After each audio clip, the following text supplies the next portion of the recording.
Hello नमस्कार दोस्तों, स्वागत है आप सभी का एक बार फिर से जीएस टेल्स पर। मैं हूं दिवाकर। और इस घटना चक्र के जो भूगोल का भारत के भूगोल का सीरीज है इंडियन ज्योग्राफी का, उसके थर्ड पार्ट में हम थर्ड पार्ट लेकर उसका फिर से हाजिर हैं। आशा कर रहे हैं कि आपको ये सीरीज पसंद आ रही होगी, क्योंकि इसके पीछे काफ़ी एफर्ट लग रहा है। मैं कोशिश कर रहा हूँ कि जितना ज़्यादा से ज़्यादा बेहतर तरीके से सिंप्लीफाई करके इसको प्रेजेंट कर सकूँ, उतना अच्छा है। तो अगर प्रयास अच्छा लग रहा हो तो डेफ़िनेटली इस प्रयास को सराहने के लिए आप वीडियो को लाइक कर सकते हैं। और अगर सीरीज़ पूरी अच्छी लग रहा हो कि हाँ, इसके साथ कंटिन्यू किया जा सकता है, तो आप जो है चैनल को सब्सक्राइब भी कर सकते हैं। ठीक है, बहुत ज़्यादा भूमिका ना बनाते हुए चलिए स्टार्ट करते हैं। Lecture number 3, Indian geography. भौतिक विभाजन, फिजिकल डिविजन्स का डिस्कशन करेंगे हम आज, जिसमें सबसे पहला है भारत के प्राकृतिक प्रदेश। ठीक है, natural regions of India. Natural regions of India में जितने भी प्राकृतिक प्रदेश का जो विभाजन किया गया है, उसके बारे में जानकारी हमें कहाँ से मिलती है? पैलियोमैग्नेटिज्म, अर्थात पूरा चुंबकत्व से। ठीक है, पूरा चुंबकत्व से जो पृथ्वी का एक गुण है, आपको पता है, चुंबकीय गुण है, जिससे कि प्राचीन भूवैज्ञानिक घटनाओं का अध्ययन किया जाता है, या चट्टानों और अवसादों के निर्माण के समय में उनके जो जो क्वालिटीज़ रही हैं, कैसे बनी हैं, उन सब चीज़ों का पूरा चुंबकत्व या पैलियोमैग्नेटिज्म के थ्रू ही अध्ययन किया जाता है। यहाँ तक कि जो अर्थ की मैग्नेटिक लाइन है, उनका अध्ययन भी ये पूरा चुंबकत्व के थ्रू ही किया जाता है। साथ ही साथ ये जो कॉन्टिनेंटल ड्रिफ्ट थियरी थी, महाद्वीपीय विस्थापन सिद्धांत, जो कि किसने दिया था? अल्फ्रेड वेगनर ने दिया था। ठीक है, continental drift theory was given by Alfred Wegener. वो उसका जो अध्ययन है, उसका भी आधार पूरा चुंबकीय गुण ही है पृथ्वी का। ठीक है, तो बस ये बताने का मकसद बस इतना था कि पूरा चुंबकत्व बहुत इंपॉर्टेंट एक क्वालिटी है पृथ्वी की, जिसकी बेस पर काफ़ी चीज़ों का अध्ययन किया जाता है। और इसी पूरा चुंबकत्व के आधार पर ही जो है ये अल्फ्रेड वेगनर का महाद्वीपीय विस्थापन सिद्धांत या कॉन्टिनेंटल ड्रिफ्ट थ्योरी भी प्रमाणित की गई है। ठीक है, उसी कॉन्टिनेंटल ड्रिफ्ट थ्योरी के अंतर्गत ये बताया गया है कि भारतीय स्थल पिंड या इंडियन लैंडमास जो है, वो गोंडवाना लैंड का पार्ट था। ठीक है, गोंडवाना लैंड का पार्ट था। अभी आपको आगे मैप के थ्रू आपको ज़्यादा बेहतर क्लियर होगा कि कैसे कैसे डिवीजन हुआ है। ठीक है, जो भारतीय स्थल पिंड जो गोंडवाना लैंड का पार्ट था, उसमें भारत के साथ साथ ऑस्ट्रेलिया, अफ्रीका, दक्षिणी अमेरिका, ठीक है, दक्षिणी अमेरिका और अंटार्कटिका के क्षेत्र जो हैं शामिल थे। किसमें? गोंडवाना लैंड में। ठीक है, और उसके साथ ही साथ जो है मिडिल मीसोजोइक एरा, मध्यवर्ती मध्यजीवी कल्प में संवहनीय धाराओं द्वारा, कन्वेक्शन करंट्स जिसको बोलते हैं। कन्वेक्शन करंट्स मतलब ऐसी करंट्स है जो, जैसे कि जो हमारा अर्थ है, उसको अगर उसका जो लेयर देखा जाए, वो 3 लेयर्स में डिवाइड किया जाता है। पहला तो सबसे ऊपर होता है क्रस्ट, फिर उसके बीच में होता है मेंटल, और सबसे अंदर जो होता है वो होता है कोर। ठीक है, तो मेंटल में जो ये संवहनीय धाराएं या कन्वेक्शन करंट्स जो हैं बहती हैं, क्योंकि उनमें रेडियो एक्टिव गुण होता है। इसकी वजह से ना इनके टेम्परेचर में बहुत ही डिफरेंस होता है। क्रस्ट का एकदम ऊपर ही होता है, इसमें ज़्यादा हीट नहीं पाई जाती। उसके अंदर जब जाते हैं तो वहाँ से ही लावा या मैग्मा ये सब चीज़ें निकलती हैं। उसके और अंदर जाते हैं मेंटल में भी ये कन्वेक्शन करंट्स चलती हैं, जिसकी वजह से गोंडवाना लैंड अनेक टुकड़ों में विभाजित कर दिया गया। ठीक है, गोंडवाना लैंड का ही पार्ट था इंडिया, और अफ्रीका, दक्षिण अमेरिका, ऑस्ट्रेलिया, अंटार्कटिका, ये सब जो है महाद्वीप हैं, ये गोंडवाना लैंड से ही निकले हैं। और उसके ऊपर क्या था? उसके ऊपर था लॉरेशिया, जो कि अगर एक बात करें कि पूरी पृथ्वी जो शुरू शुरू में थी, पेंजिया नाम से थी। ठीक है, पेंजिया लैंड मास था। उसमें फिर 2 पार्ट हुए, पहले तो लॉरेशिया इधर हो गया और फिर नीचे जो गोंडवाना लैंड हो गया। तो गोंडवाना लैंड का पार्ट जो है हमारा इंडिया है। ठीक है, अब जो गोंडवाना लैंड कन्वेक्शन करंट्स के थ्रू डिवाइड हुई, ब्रेक हुई, तो उसमें से भारतीय प्लेट अलग हुआ। ठीक है, जो कि उत्तर दिशा में विस्थापित होने लगी। भारतीय प्लेट गोंडवाना लैंड से अलग होने के बाद उत्तर दिशा में चलने लगी, जहाँ से अब आपको अगर मैप के थ्रू दिखाएं, देखिए सबसे पहले पैंजिया। ठीक है, ओवरऑल जो हमारी पृथ्वी थी 225 मिलियन ईयर्स एगो, उसके बाद 2 पार्ट में डिवाइड हुई, लॉरासिया एंड गोंडवाना लैंड, ठीक है।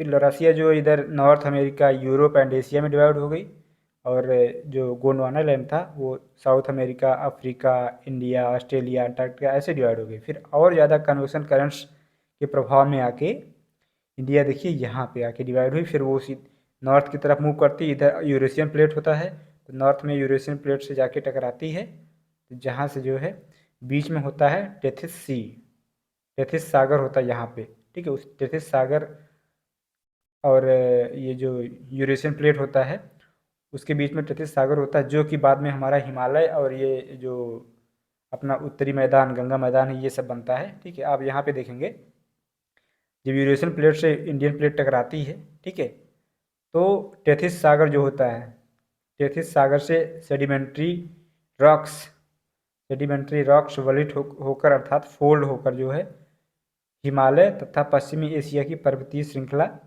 बनाते हैं, ठीक है। समझ में आया? जैसे ये हो गया हमारा इंडिया, ठीक है, यहाँ पर इंडिया है और ये यूरोप है, यूरेशियन प्लेट है। तो जब इससे ये मिलते हैं तो यहाँ पर ये जो पानी वाला एरिया है ना, वाटर बॉडी है, ये टेथिस सागर हुआ करते थे। तो यहीं से हिमालय, मतलब हिमालय बना और हमारा जो नदर्न प्लेन बना, और यूरोप यूरोप के जो मतलब पर्वत श्रृंखलाएँ बनी, एटलस वगैरह, वो सब जो है इसी टेथिस सागर से ही मिलकर बनी है। आगे हम आ जाते हैं अपने पूरे हिमालय पर। हिमालय की पूरी पर्वत श्रृंखला एक युवा स्थलाकृति है, यंग टोपोग्राफी है, ठीक है। यंग टोपोग्राफी मतलब जो अभी अंडर कंस्ट्रक्शन हो या जिसमें अभी मतलब जो स्टेबल ना हुआ हो, जिसमें अभी भी निर्माण कार्य चल रहा हो, ठीक है। इसमें ऊंचे शिखर, गहरी घाटियां तथा तेज बहने वाली नदियां पाई जाती हैं। बहुत बेसिक सी बात है। ऊंचे शिखर क्योंकि अभी ये अंडर कंस्ट्रक्शन ही है, अभी हिमालय लगातार उठता ही जा रहा है। आपको पता है कुछ दशक पहले इसको 8848 मीटर ऊंचा बताया जाता था एवरेस्ट को, लेकिन अब जो है 8850 मीटर ऊंचा बताया जाने लगा है। अर्थात इसकी ऊंचाई जो है एवरेस्ट की बढ़ रही है। इसका मतलब क्या है? इसका मतलब ये है कि हिमालय का संकुचन अभी भी बढ़ रहा है, अर्थात हिमालय और संकुचित हो रहा है, लेकिन उसकी ऊंचाई बढ़ती चली जा रही है, ठीक है। हिमालय के तराई क्षेत्र में पाताल तोड़ कुएं भी पाए जाते हैं, ठीक है। पाताल तोड़ कुएं वही होते हैं जहाँ पर जैसे कि वाटर टेबल अगर काफ़ी ऊंचे होता है, तो अगर आप वहाँ पर गड्ढा खोद देंगे या कुआं खोद देंगे तो वहाँ पर जो है पानी रिस रिस के उस कुएं में भर जाता है, उसी को पाताल तोड़ कुआं बोला जाता है। जैसे कि आपको पता होगा पहले के ज़माने में लोग कुएं से पानी पीते थे, तो कौन से कुएं होते थे? वो पाताल तोड़ कुएं ही होते थे। तराई क्षेत्रों में शिवालिक के मतलब पादगिरी क्षेत्रों में जो है, तराई क्षेत्रों में अभी भी पाताल तोड़ कुएं पाए जाते हैं, क्योंकि वहाँ से नदियाँ निकलती हैं ग्लेशियरों से, ठीक है। तो वहाँ पर जो वाटर टेबल होता है वो काफ़ी हाई होता है, इस वजह से वहाँ अभी भी पाताल तोड़ कुएं पाए जाते हैं तराई क्षेत्रों में। टेथिस सागर के हिमालय के रूप में ऊपर उठने तथा प्रायद्वीपीय पठार पेनिनसुलर प्लेटू के उत्तरी किनारे के नीचे धंसने के कारण एक बृहद द्रोणी बेसिन का निर्माण हुआ। जो चीज़ हमने बताया कि हिमालय जो है ऊपर उठ रहा है लगातार, ठीक है, उत्तर की तरफ, और जो हमारा पेनिनसुलर इंडिया है, पेनिनसुलर प्लेटू है, प्रायद्वीपीय पठार, वो इस टेथिस सागर के नीचे धंस गया था, जिसकी वजह से बीच में एक जियो सिंक्लाइन बना है। एक जिसको बोलते हैं ना, जैसे गांव देहात में होता है पोखरा या ऐसा कोई छोटा मोटा वाटर बॉडी, ठीक है, गड्ढा वड्ढा हो, तो वो धीरे धीरे आजकल भर जा रहा है। क्या होता है ना, उसमें वो भर जा रहा है, तो जब भर जाता है तो पाट पुट के लोग उसको मैदान बना देते, ज़मीन बना देते हैं। उसी तरीके से जो हमारा जो उत्तरी किनारे पर ये प्रायद्वीपीय पठार धंसा है, उसकी वजह से जो एक बृहद बेसिन बना है, वही बेसिन धीरे धीरे जाके सेडिमेंट्री डिपॉजिट्स, जो प्रायद्वीपीय पठारों से निकलने वाली नदियां हैं, ठीक है, और हिमालय से निकलने वाली जो नदियां हैं, उन दोनों के सेडिमेंट्री डिपॉजिट्स के द्वारा धीरे धीरे ये जो बेसिन था वो भर गया, ठीक है। फिर उसी से हमारा जो है बार हर साल हिमालय से कितना ज़्यादा सेडिमेंट्री डिपॉजिट्स आते हैं, फिर एलोवियल डिपॉजिट्स आते हैं हर साल, जलोढ़ निक्षेप जिसे बोलते हैं, तो जिसके थ्रू जो है हमारा गंगा का मैदान या फिर उत्तर भारत का मैदान जो है बना है, ठीक है। इसमें बस यही इतना एक्सप्लेन करना था, यहाँ से बेहतर समझ में आ जाएगा वो जो जीव श्रृंखलाइन थ्योरी है। देखिए ये हो गया तिब्बतन प्लेटू कहने का मतलब ये होता है ट्रांस हिमालय का पार्ट होता है। अभी आपको और क्लियर होगा। ट्रांस हिमालय का पार्ट है। फिर ग्रेटर हिमालयाज हो गए, या ग्रेटर हिमालय को हिमाद्री भी बोला जाता है। उसके बाद नंबर है लेसर हिमालय या हिमाचल हिमालय का। फिर उससे नीचे जो है शिवालिक या आउटर हिमालय, ठीक है, बाह्य हिमालय या शिवालिक हिमालय। सबसे इधर हमारा देहरादून टाइप में, देहरादून साइड में ये सब पड़ता है। अब यहाँ से देखिए, यहाँ से जो है नदियाँ आ रही हैं, नदियाँ आ रही हैं अपने साथ जो है अवसादी निक्षेप ला रही हैं, सेडिमेंट्री डिपॉजिट्स लेके आ रही हैं। ये पेनिनसुलर प्लेट्यू हैं। यहाँ से कौन कौन सी नदियाँ आती हैं? इधर है चंबल हो गया, केन, बेतवा, ठीक है, ये सारी नदियाँ जो है, सोन हो गई, ये सारी नदियाँ भी इधर ले आती हैं अपना जलोढ़ निक्षोभ, जिसकी वजह से धीरे धीरे धीरे धीरे भरते भरते ये जो एरिया हो गया हमारा इंडो गंगेटिक प्लेन, धीरे धीरे जो है अवसादी निक्षेपों द्वारा भर गया, जिसकी वजह से यहाँ पर प्लेन का निर्माण हो गया। आपको पता है हर साल बाढ़ आती है, तो इसलिए हर साल जो है ये मिट्टी नई होती है। इसी को बोलते हैं एलुवियल डिपॉजिट्स, जलोढ़ निक्षेप, ठीक है। आगे मूव करते हैं। जियोलॉजिकली पेनिनसुलर इंडिया जो है पृथ्वी की सतह का प्राचीनतम भाग है। कैसे? प्रायद्वीपीय पठार हमारा सबसे पुराना भाग है, क्योंकि वो गोंडवाना लैंड का पार्ट है, ठीक है। गोंडवाना लैंड जो है ऐसे नॉर्थ की तरफ मूव किया, इधर से यूरेशियन प्लेट साउथ की तरफ आ रही थी, ठीक है। तो ये जो हमारा प्रायद्वीपीय पठार है ये गोंडवाना लैंड का पार्ट हो गया। बीच में जो टेथिस सी था, जो वाटर बॉडी था, वो उठ के वलित होकर या घूम कर जो है फोल्ड होकर हिमालय बन गया, और हमारा नॉर्थ का मैदान बन गया, उत्तर का मैदान या गंगा का मैदान। तो ये जो पार्ट है प्रायद्वीप का पठार, ये गोंडवाना लैंड का ही पार्ट रह गया, तो इसलिए ये बहुत पुराना सबसे प्राचीनतम भाग है इंडिया का। भारत का सर्वाधिक स्थिर भी है, क्योंकि काफ़ी पुराना है, तो इसमें जो वियर एंड टियर होना था या वेदरिंग होनी थी, अपरदन होना था, वो सब चीज़ें लगभग लगभग हो चुकी हैं, तो ज़्यादा स्टेबल हो चुका है, ठीक है। जबकि जो हमारा नदर्न माउंटेन्स हैं, ये उत्तर के पर्वत हैं, पहाड़ हैं, ये अभी भी बड़े होते जा रहे हैं, बन रहे हैं, जैसे कि हिमालय हो गया, ठीक है। तो इसीलिए इसको युवा टोपोग्राफी, यंग टोपोग्राफी बोला जाता है स्थलाकृति। प्रायद्वीपीय पठार आग्नेय तथा रूपांतरित शैलों से बना है, इग्नियस एंड मेटामॉर्फिक रॉक वाली कम ऊंची पहाड़ियों तथा चौड़ी घाटियों से बना है। प्रायद्वीपीय पठार में भी जो है पहाड़ियाँ पहले ज़्यादा ऊंची हुआ करती थीं और घाटियाँ वी आकार की होती थीं, ठीक है। लेकिन फिर धीरे धीरे अपरदन हुआ, वेदरिंग हुई, ठीक है, तो जिसकी वजह से उनकी पहाड़ियों की ऊंचाइयाँ जो है कम हो गई, और जो वी आकार की घाटियाँ हुआ करती थी वो धीरे धीरे धीरे धीरे क्या हो गए, जो मतलब ऐसे वेदरिंग होके उनका अपरदन होते हुए चौड़ी हो गई बस, ठीक है। ये जो वी वाला था वो सब चौड़ा हो गया। मेघालय पठार अगला पॉइंट है। मेघालय पठार प्रायद्वीपीय पठार का बहिर्साई या आउटलायर है। कहने का मतलब ये है कि मेघालय पठार भी प्रायद्वीपीय पठार का भाग है, ठीक है। शिलोंग जो प्लेट्यू है वो प्रायद्वीपीय पठार का भाग है, वो हिमालय का भाग नहीं है। हालांकि असम में भी हिमालय का पार्ट है, लेकिन जो ये हमारा मेघालय है वो प्रायद्वीपीय पठार का भाग है। ये सीधा सीधा क्वेश्चन है, कई बार पूछा जा चुका है, इसलिए इसको आप ध्यान देंगे। यह एक समतल भूमि है जो फॉल्टिंग के कारण भारतीय प्रायद्वीप इंडियन पेनिनसुला से मालदा गैप द्वारा पृथक हो गया है, ठीक है। अभी आपको पता चलेगा मालदा गैप क्या है। भारत के पश्चिमी तट का निर्माण, यहाँ से देखें कि जो वेस्टर्न कोस्ट है उसका निर्माण कैसे हुआ, भूमि के उत्थान एवं निर्गमन के कारण। मतलब जो अरब सागर में हमारी वेस्टर्न जो कोस्ट है वो थोड़ी सी धंस गई, और उसका जो ईस्टर्न पार्ट है वो थोड़ा उठा हुआ है, इस वजह से भारत के पश्चिमी कोस्ट का निर्माण हुआ है, ओके।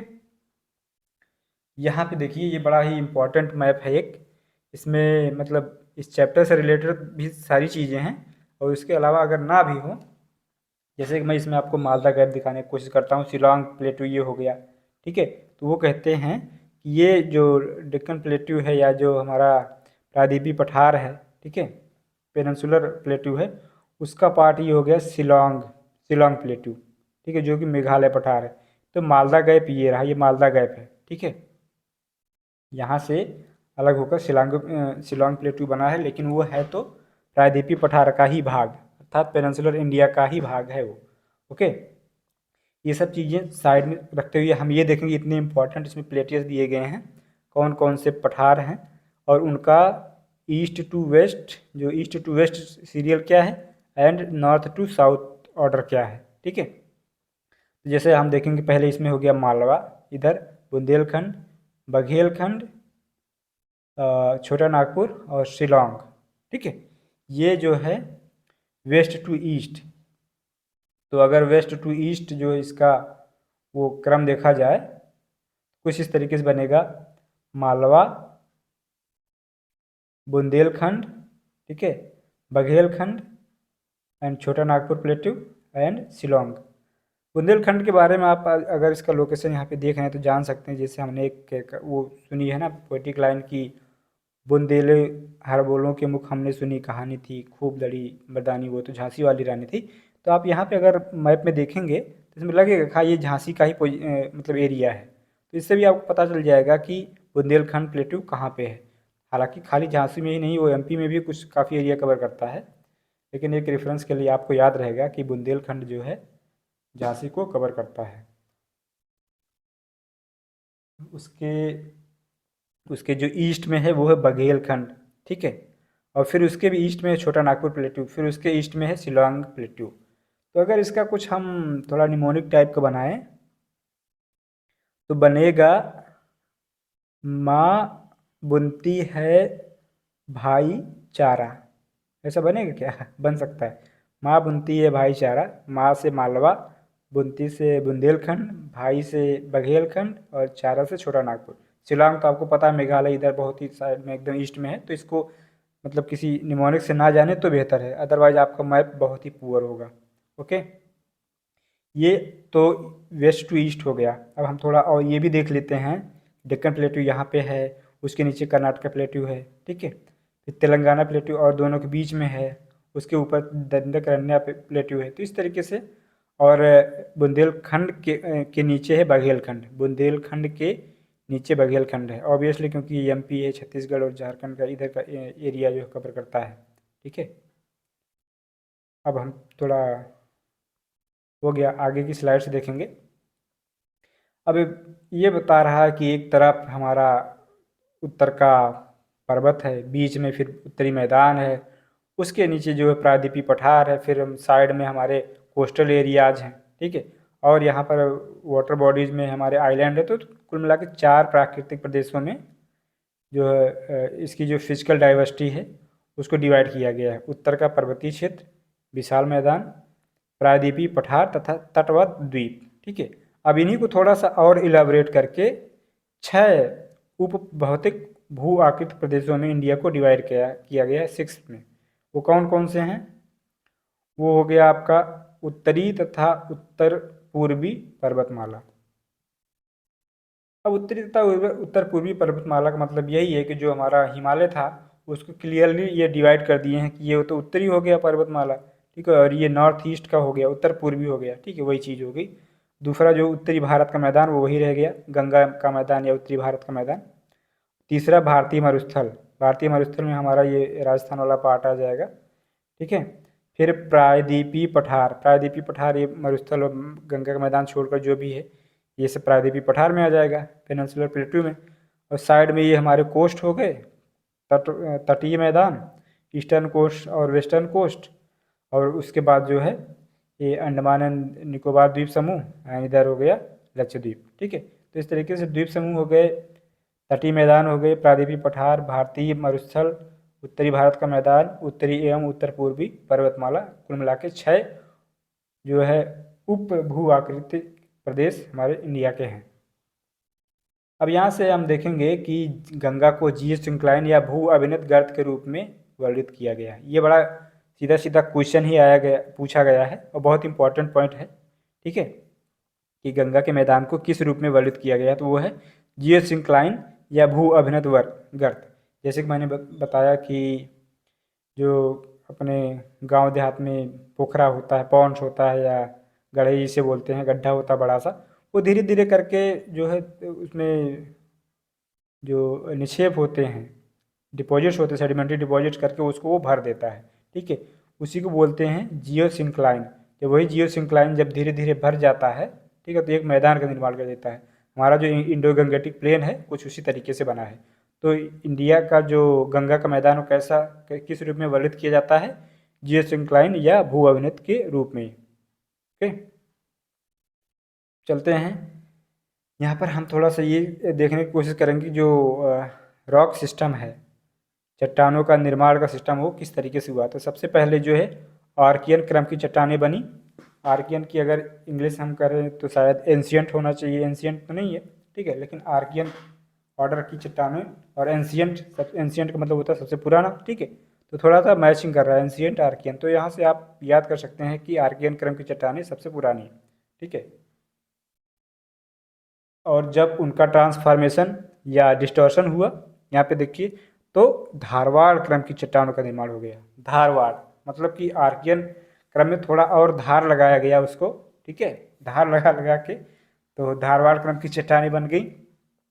और ऐसी चट्टानें अत्यधिक धात्विक हैं, ठीक है, जिनमें सोना, लोहा, मैग्नीज, अभ्रक, कोबाल्ट, क्रोमियम, तांबा, टंगस्टन, सीसा आदि पाया जाता है। तो कहने का मतलब ये है कि जब उस आर्कियन क्रम की चट्टानों में धार लगा दिया तो धारवाड़ क्रम की चट्टानें बन गई। और धार किस किस वस्तुओं में लगाया जाता है, लोहा, सोना, मैग्नीज, अभ्रक, क्रोमियम, तांबा, इन सब से जो भी चीज़ें बनती है उस पर धार लगा के उनको थोड़ा ज्वेलरी या कोई और टूल ऐसे कुछ बना दिया जाता है। तो इस तरीके से आप याद कर सकते हैं कि धारवाड़ क्रम की चट्टानें जो है आर्कियन क्रम की चट्टानों के बाद बनी है धार लगा के। फिर उन धारवाड़ क्रम की चट्टानें जो होती हैं अत्यधिक धात्विक होती हैं, ठीक है। धारवाड़ क्रम की चट्टानों के बाद कुडापा क्रम की चट्टानें बनी, ठीक है। उसके बाद विंध्यन क्रम की चट्टानें बनी।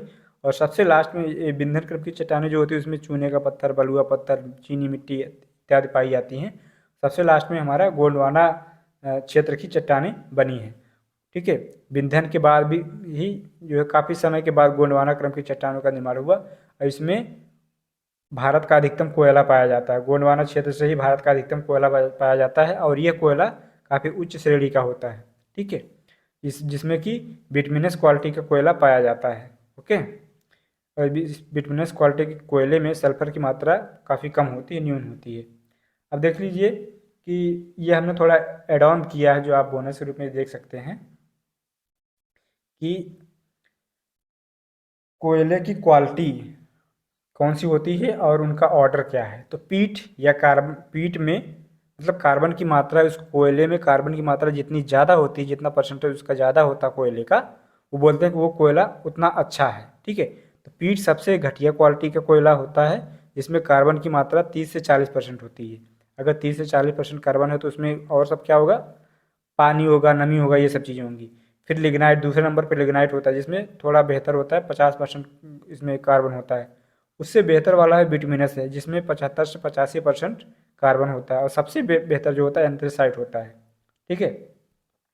एंथ्रेसाइट का कोयला 90 to 95% कार्बन होता है, एकदम धकधका के जलता है। ये हो गया कि जो बोलते हैं ना कि कहीं पीठ है तो कहीं एंथ्रेसाइट, अर्थात कहीं धुआं है तो कहीं आँच है, ठीक है। जहाँ आँच बढ़िया होगी वहाँ एंथ्रेसाइट होगा, क्योंकि एंथ्रेसाइट जो है हमारा जम्मू कश्मीर के आसपास वाले एरिया में थोड़ा थोड़ा पाया जाता है, ठीक है, बहुत। अदरवाइज जो गोंडवाना क्षेत्र के हमारे इधर पठारी भाग हैं वहाँ पर बिटुमिनस क्वालिटी के कोयला पाया जाता है, ठीक है। तो पीट सबसे कम, फिर उसके बाद लिग्नाइट, फिर उससे बढ़िया बिटुमिनस, तो सबसे बढ़िया एंथ्रेसाइट, ओके। अब देखिए इस जो हमने डिस्कस किया उसको अगर समराइज किया जाए तो भारतीय चट्टानों के निर्माण का कालक्रम, chronology of Indian rock formation कैसे होगा।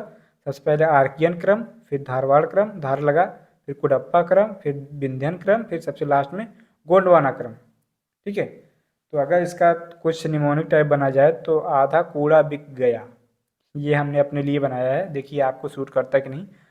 आधा में आ जो होगा आर्कियन हो जाएगा, धा जो होगा धारवाड़ हो जाएगा, कूड़ा का कुड़ापा ही हो जाएगा, बिक में बी का जो है विंध्यन हो गया, और गया से गोंडवाना हो गया। आई होप आप भी रिलेट कर पाएँ। अगर आपके पास कोई अपना वो है तो फिर ठीक है, मतलब निमोनिक है तो उसको अपने साथ रखें, उसी से याद करें। आते हैं सीधा क्वेश्चन पे। इसमें मैच किया करने के लिए बोला गया है कौन कौन से एरिया, कौन से पीरियड में, कौन से टाइम में बना है, ठीक है। तो डेक्कन ट्रैप जो है वो बना क्रिटेशियस, क्रिटेशियस काल में। और जो पश्चिमी घाट है हमारा, पश्चिमी घाट बना अभी तो मतलब वो काफ़ी उत्तर न्यूतन काल में है, ठीक है।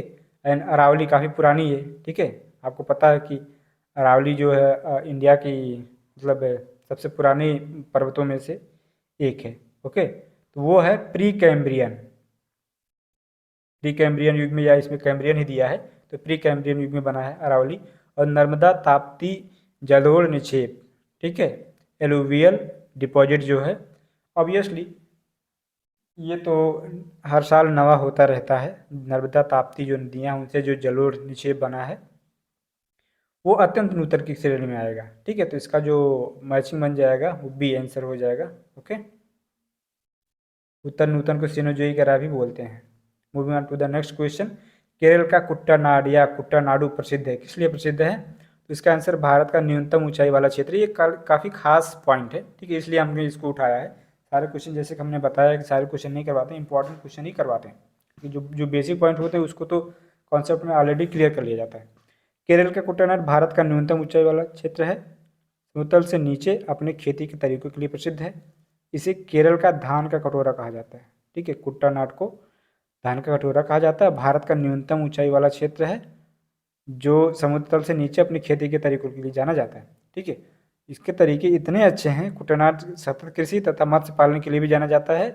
इसके तरीकों को फूड एंड एग्रीकल्चर ऑर्गेनाइजेशन, जिसे फाओ भी बोला जाता है, ने कुट्टानाड के खेती के तरीकों को वैश्विक महत्वपूर्ण कृषि विरासत प्रणाली अर्थात globally important agriculture heritage system भी घोषित किया है। किसको?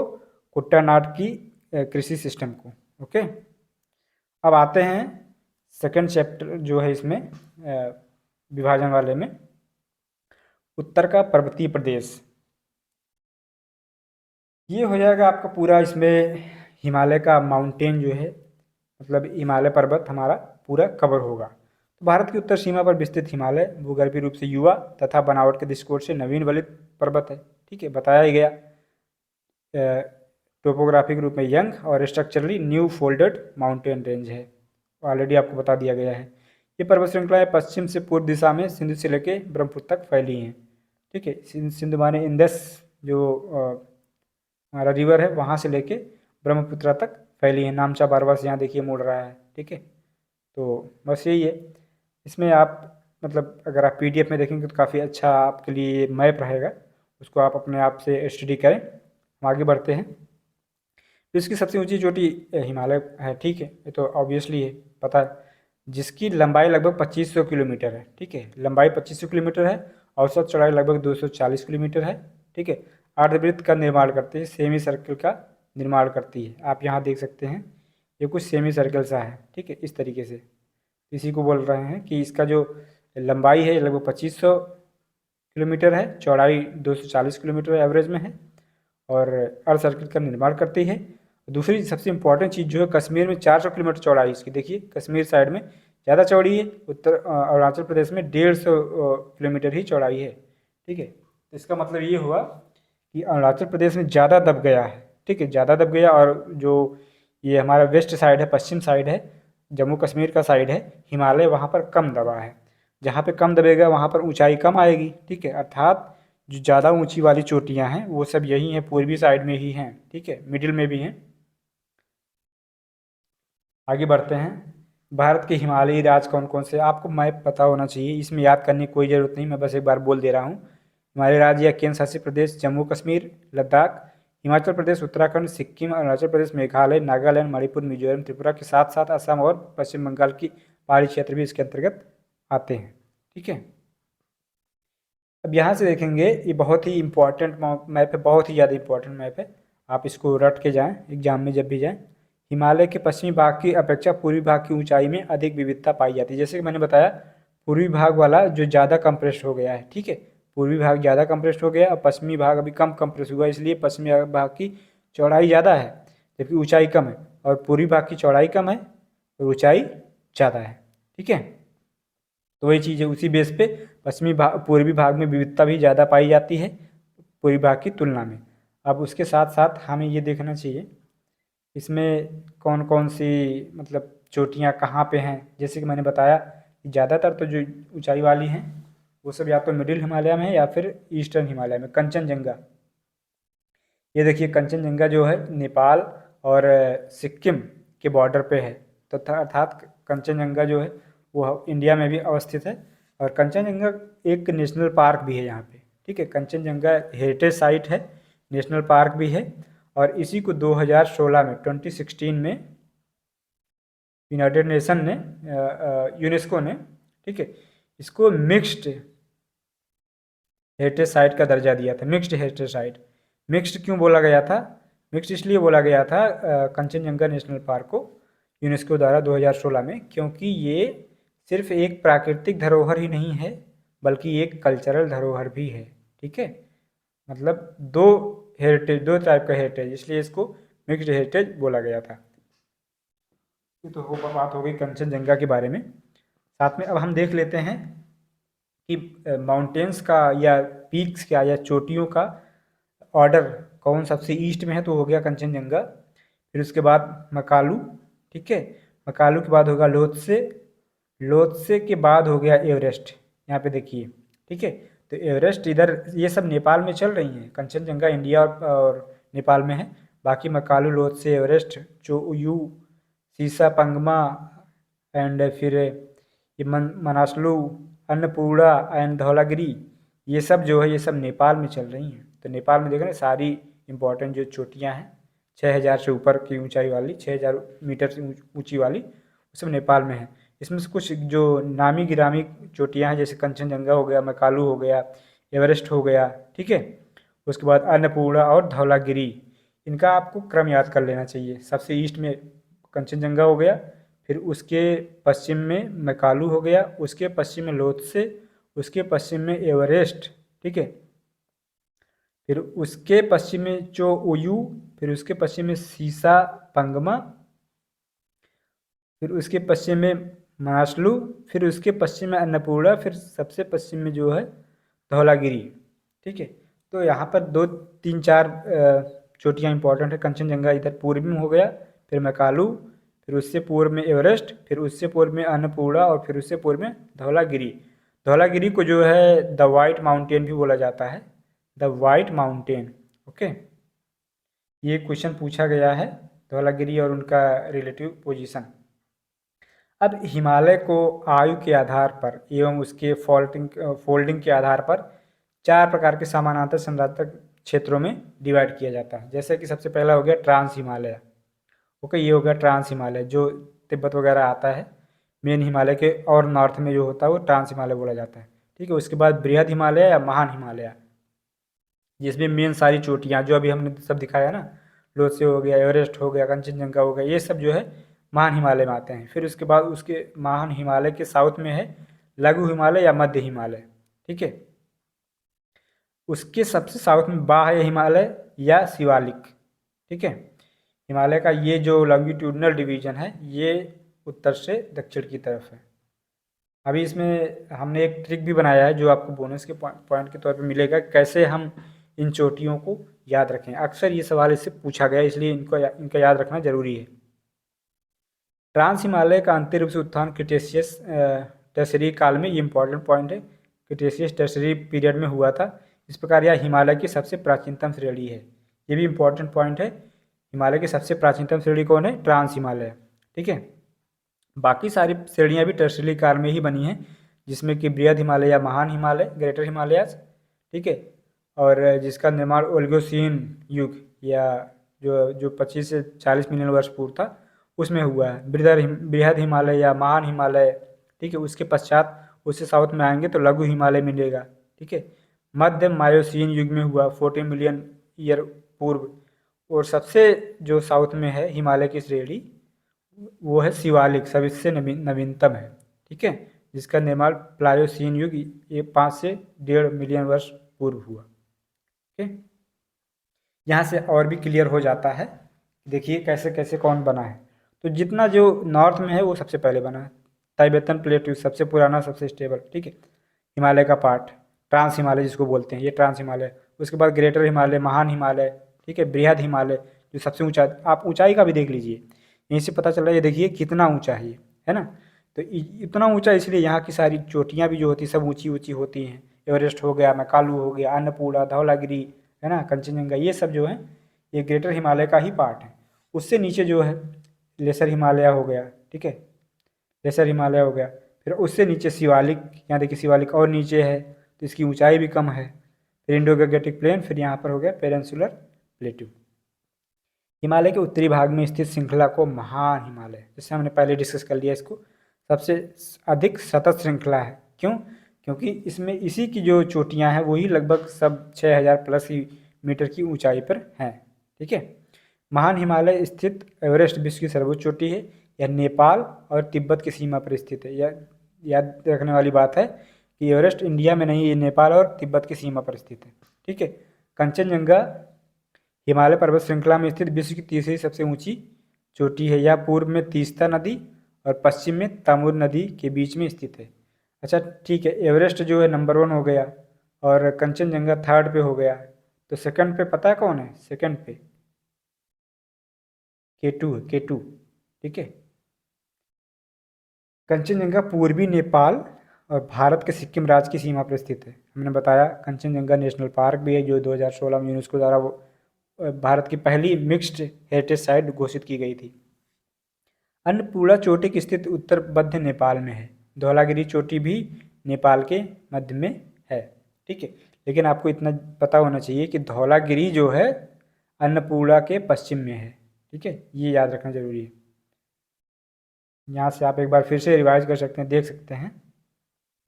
पहले हो गया कंचनजंगा सब पूर्व में, उसके पश्चिम में मैकालू, उसके पश्चिम में लोत्से, उसके पश्चिम में एवरेस्ट, उसके पश्चिम में सीसा पंगमा, उसके पश्चिम में अन्नपूर्णा और सबसे पश्चिम में जो है धौलागिरी है। ठीक है, जिसको व्हाइट माउंटेन भी कहा गया है। महान हिमालय के वलय की प्रकृति, नेचर ऑफ फोल्डिंग या नेचर ऑफ रिंग जो है एसिमेट्रिक है। सिमेट्रिक मतलब एक ही प्रकार का नहीं, कोई उनका पैटर्न नहीं है। कहीं तो महान हिमालय काफ़ी ऊंचा हो जाता, कहीं फिर जो है दूसरे तरीके से हो जाता है।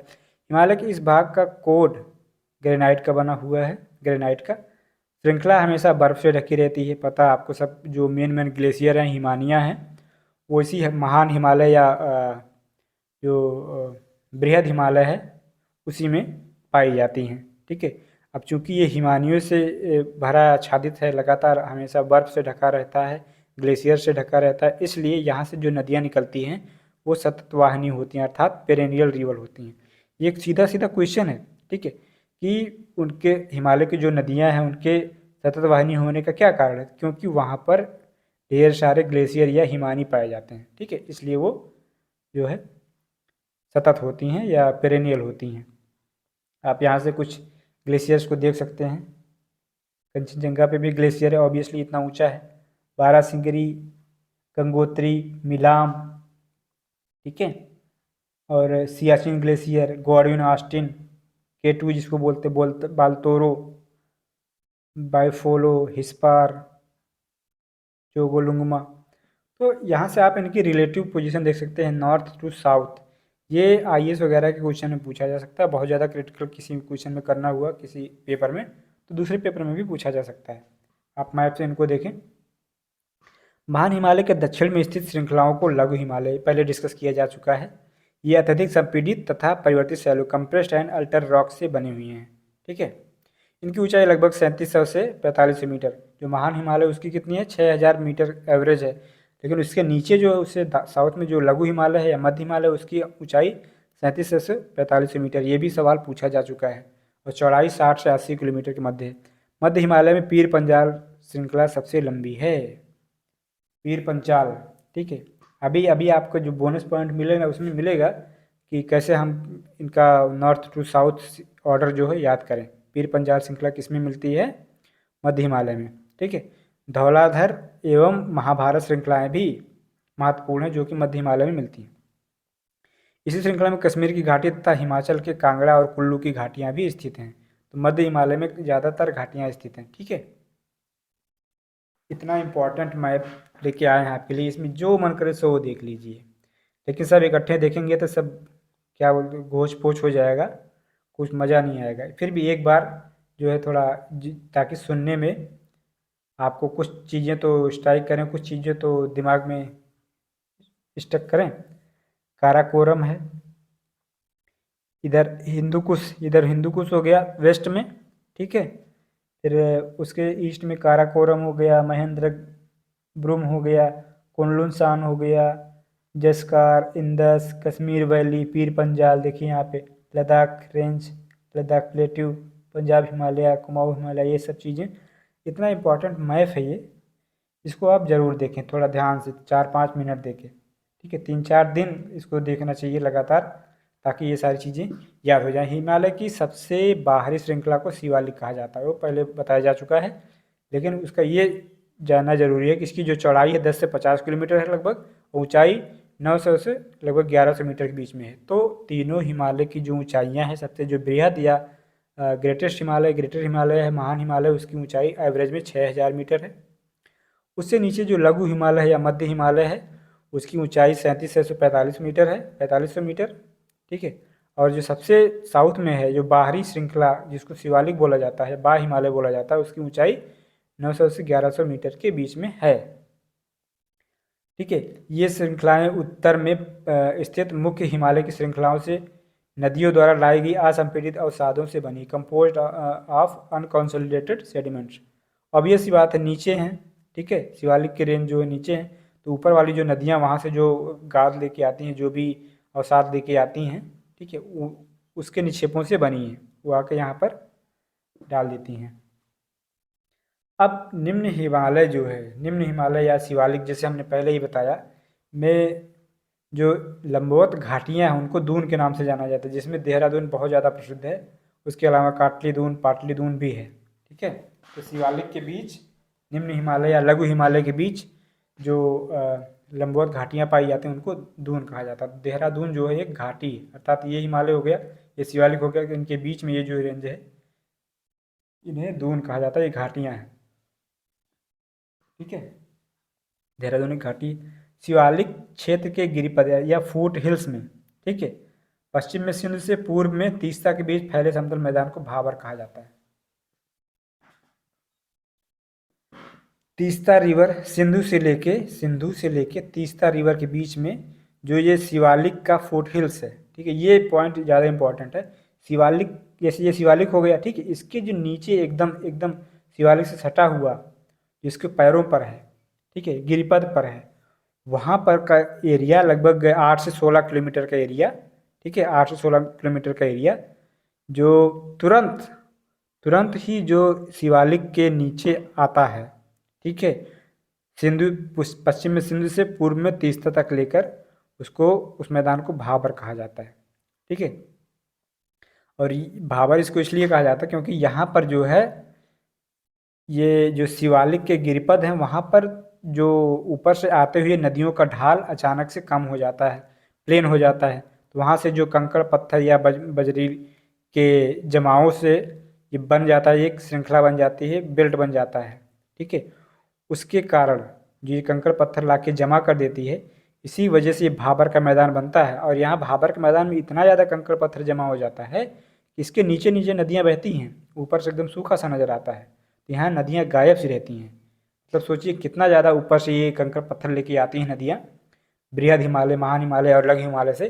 और शिवालिक के जो गिरिपद है, शिवालिक के जो एकदम साउथ वाला पॉइंट है, ठीक है, वहाँ पर लाके सब उसको गिरा देती हैं, सब छोड़ देती हैं, जिसकी वजह से जो नदियों का जो एरिया होता है वो कंकड़ों पत्थर से भर जाता है, अर्थात उस कंकड़ पत्थर के बीच में पानी बहता है, वहाँ पता नहीं चलता कि वहाँ पे नदी है, तो उसके ऊपर से लोग चल जाते हैं, ठीक है। फिर उसके बाद वहाँ पर पानी, मतलब कैसे उसके नीचे कैसे रहता है, क्योंकि इन कंकड़ पत्थरों की, कंकड़ों और बजरी की जो सरंध्रता होती है, जो पोरोसिटी होती है, इतनी ज़्यादा होती है कि समूची नदी इसमें लुप्त हो जाती है। तो अगर आपको पूछा जाए कि कहाँ पर नदी लुप्त हो जाती है, तो वो समतल मैदान जिसको भाबर कहा जाता है वहाँ पर लुप्त होती है, शिवालिक के गिरिपद पर, ठीक है। ये सब सीधा सीधा क्वेश्चन है। भाबर मैदान की चौड़ाई पूर्व में कम और पश्चिम में अधिक पाई जाती है, सीधी सी बात है। चौड़ाई पूर्व में कम, क्योंकि पूर्व में ऊंचाई ज़्यादा हो गई है, ठीक है, पूर्व में दबाव ज़्यादा हुआ तो यहाँ से उनकी चौड़ाई जो है कम हो गई। लेकिन पश्चिम में, जैसे आपको पता है कि हिमालय की चौड़ाई 400 किलोमीटर है पश्चिम में, और पूर्व में वही 150 किलोमीटर हो जाती है, तो उसी वजह से भाबर मैदान की चौड़ाई भी वैसे ही होगी ना, पूर्व में कम और पश्चिम में ज़्यादा होगी। भाबर के दक्षिण में 15 से 30 किलोमीटर चौड़ा दलदली क्षेत्र होता है, मार्शी लैंड होता है, जिसे तराई कहते हैं, मतलब कि पहले जो ये गिरिपद होता है, शिवालिक का फुट हिल्स होता है, वहाँ पर लाके कंकड़ पत्थर बजरी ये सब गिरा देती है नदियाँ, ठीक है, ऊपर से लाके। फिर वहाँ पर नदी गायब हो जाती है क्योंकि उसके नीचे से पानी बहता है, कंकड़ पत्थर के नीचे से। फिर वहाँ से जब निकलता है पानी, पानी जब यहाँ से निकल पाता है कंकड़ पत्थर से, तब जो एरिया बनता है उसे तराई बोलते हैं। और ऑब्वियसली उस तराई में पानी ज़्यादा आता तो यहाँ से दलदली क्षेत्र बन जाता है, ठीक है। यहाँ से आप देखिए हिमालय, हिमालय से सीधे कंकड़ पत्थर लेके जो नदियाँ आई, नीचे आई, आते आते आते यहाँ पहुँची। यहाँ पहुँची, जब ढाल कम हो गया तब इनको ऐसे बहना हुआ, तो यहाँ पर जो कंकड़ पत्थर लेके और नीचे जा नहीं पाया, और नीचे जा नहीं पाया तो यहीं पर इकट्ठा हो गया, ठीक है। इस वजह से पानी जो है इसके नीचे से बहता है, यहाँ से पानी बहता है, लेकिन ऊपर जो है ज़मीन सूखी नज़र आती है क्योंकि यहाँ सब कंकड़ पत्थर से बना हुआ है। फिर जब यहाँ आते आते आते आते यहाँ तक, ठीक है, पूरा कंकड़ पत्थर इकट्ठा हो गया। अब बाकी पानी तो रुकना नहीं है, पानी तो आगे बढ़ेगा ही, पानी आगे बढ़ेगा तो यहाँ पर जब जाएगा तो ये दलदली एरिया बन जाता है, नया नया पानी पाता है, दलदली एरिया बन जाता है, ठीक है। तो यही इसी को जो है तराई बोला जाता है। फिर इसके बाद आता है बांगर, बांगर एरिया आता है, जो कि मतलब नदियों से ही बना होता है, नदियों का जो अवसादी निक्षेप होता है, जलोढ़ का निक्षेप होता है, उससे बना होता है। लेकिन यहाँ पर ये थोड़ा ऊंचा एरिया होता है, जैसे आप मैप में देख सकते हैं, ठीक है, मैप में आप देख सकते हैं कि ये थोड़ा सा ऊंचा एरिया भी है खादर के तुलना में, ठीक है। तो यहाँ पर बाढ़ वाढ़ हर बार नहीं पहुँच पाता, साल दर साल नहीं पहुँच पाता है, लेकिन यहाँ से पानी बहता है, ठीक है, पानी बहता है, इस वजह से भांगर एरिया कहलाता है। और नीचे जहाँ हर साल बाढ़ होता है या हर साल पानी जो यहाँ से नई नई मिट्टी लेके आती है पहाड़ों से और इस मिट्टी को नया कर देती है, उसको बोलते हैं खादर। ये बहुत ही ज़्यादा उपजाऊ मिट्टी होती है, खादर वाली, खाद से बनी हुई, जैसे खाद शब्द है ना, इस वजह से उसको खादर बोलते हैं, बहुत ज़्यादा उपजाऊ होती है। महान हिमालय को उत्तर में ट्रांस हिमालय बता दिया गया है, पामीर की गांठ, पामीर नॉर्थ तिब्बत के ट्रांस हिमालय में ही है, तिब्बत भी ट्रांस हिमालय का पार्ट है। काराकोरम, लद्दाख और जस्कार पर्वत श्रेणियाँ ट्रांस हिमालय का ही भाग हैं, ठीक है। काराकोरम, लद्दाख और जास्कर पर्वत श्रेणियाँ ट्रांस हिमालय का भाग हैं, ठीक है। हिंदू धर्म का पवित्र कैलाश पर्वत भी ट्रांस हिमालय पर्वतमाला के पश्चिमी हिस्से में आता है। कैलाश पर्वत भी जो है वो तिब्बत में आता है, वो इंडिया का पार्ट नहीं है, जो हमारे लिए काफ़ी इम्पोर्टेंट है, ठीक है। मतलब पिलग्रिमेज साइट है, पवित्र स्थल माना जाता है, भगवान शिव का स्थान। अब वो चीज़ जिसको मैं बोल रहा था, अभी हम आपको याद कराएंगे कैसे आप इम्पोर्टेंट जो मेन मेन रेंजेस हैं, जो मेन मेन मेन पर्वत हैं, पहाड़ियाँ हैं, ठीक है, उनको आप कैसे याद करें। तो उत्तर से दक्षिण का क्रम बनाने के लिए अगर आप इसको ध्यान से कनेक्ट कर सकें अपने आप से, तो कलेजा पीर शाह, कलेजा पीर का मतलब होता है, का से हो गया आपका काराकोरम। देखिए उत्तर से दक्षिण का क्रम बता रहे हैं, तीन चार जो मेन मेन माउंटेन रेंजेज हैं उनके, तो सबसे उत्तर में आ गया काराकोरम, ठीक है। फिर ले से लद्दाख, लद्दाख हो गया। फिर जा से जस्कार हो गया, ठीक है।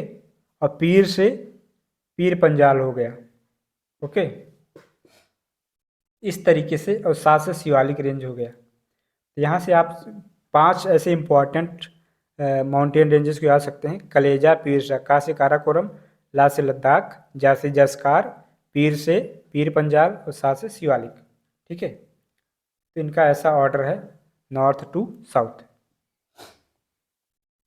हिमालय को पश्चिम से पूर्व तक स्थित क्षेत्रों के आधार पर विभाजित किया जाता है। अब इसमें यह बताया गया कि नदियों की बाउंड्री के बेस पर भी हिमालय के कई नाम दिए गए हैं, जैसे कि सतलज और सिंध के बीच में, सिंध एकदम कौन से, इंदस रिवर, वही इधर एकदम एकदम वेस्ट में इंडिया के, ठीक है, जो इंडिया और पाकिस्तान के बॉर्डर पे भी काफ़ी दूर तक बहती है। और फिर उसके इधर आप आएंगे तो सतलज नदी मिलेगी। तो सतलज और सिंध के बीच में कौन सा एरिया पड़ता है, पंजाब पड़ता है, ठीक है। तो उसको पंजाब हिमालय बोला जाता है। अब पंजाब हिमालय को अगर थोड़ा मतलब बांटा जाए कि पश्चिम में जो पड़ेगा वो कश्मीर हिमालय पड़ेगा और उसके पूर्व में जो पड़ेगा वो हिमाचल हिमालय पड़ेगा। तो पंजाब हिमालय को दो नाम से और से भी जाना जाता है, पश्चिमी से कश्मीर हिमालय और पूर्व में हिमाचल हिमालय के नाम से जाता है। लेकिन सतलज और सिंध, आपको पता है कि पंजाब जो पांच नदियों के दोआब से बना है, दोआब मतलब दो नदियों के बीच का जो क्षेत्र होता है, इसलिए सिंधु और सतलज के दोआब के बीच में जो हिमालय का पार्ट है उसको पंजाब हिमालय बोला जाता है, ठीक है। अभी मैप के थ्रू भी आपको दिखाया जाएगा। और उसी तरीके से चलिए मैप पे ही आते हैं। ये हो गया आपका, देखिए ये सिंधु नदी हो गई, इंडस और सतलज, इनके बीच में जो हिमालय उसको बोलते हैं पंजाब हिमालय। सीधा क्वेश्चन है, कई बार पूछा जा चुका है, तो इसको आप ध्यान से देखें। ठीक है, पंजाब हिमालय हो गया। और उसके बाद सतलज से लेके काली नदी तक, ठीक है, सतलज से लेके काली नदी तक कुमाऊं हिमालय, इसको कुमाऊं हिमालय बोलते हैं। कुमाऊं किसका पार्ट है? आपको अगर याद हो तो कुमाऊं जो है उत्तराखंड को दो रीजन में डिवाइड किया गया है। एक तो गढ़वाल रीजन, ठीक है, गढ़वाल रीजन, और दूसरा कुमाऊं रीजन। तो कुमाऊं रीजन जो है उत्तराखंड का ईस्टर्न पार्ट या पूर्वी पार्ट है। ठीक है, पूर्व मतलब पूर्वी दक्षिण पार्ट। ठीक है, और गढ़वाल जो है वो उत्तर पश्चिमी पार्ट है। तो यहाँ देखिए ये काली रिवर है, काली रिवर, ठीक है, और ये सतलज रिवर, सतलज और काली रिवर के बीच में जो हिमालय का पार्ट है उसको बोलते हैं कुमाऊं हिमालय। कुमाऊं रीजन आपको पता चल गया होगा, क्योंकि काली रिवर से सटा हुआ ये जो रीजन है उत्तराखंड का, उत्तराखंड को दो रीजन में डिवाइड किया जाए, गढ़वाल रीजन उसका उत्तरी पार्ट, और जो पूर्वी और दक्षिणी पार्ट है वो कुमाऊं रीजन है। ठीक है, अब आ जाता है काली रिवर। काली रिवर जो है वो इंडिया और नेपाल के बॉर्डर पे बहती है, इसी को शारदा रिवर भी बोला जाता है। काली रिवर को शारदा रिवर भी बोला जाता है। ठीक है, ये इंडिया और नेपाल के बॉर्डर पर बहती है।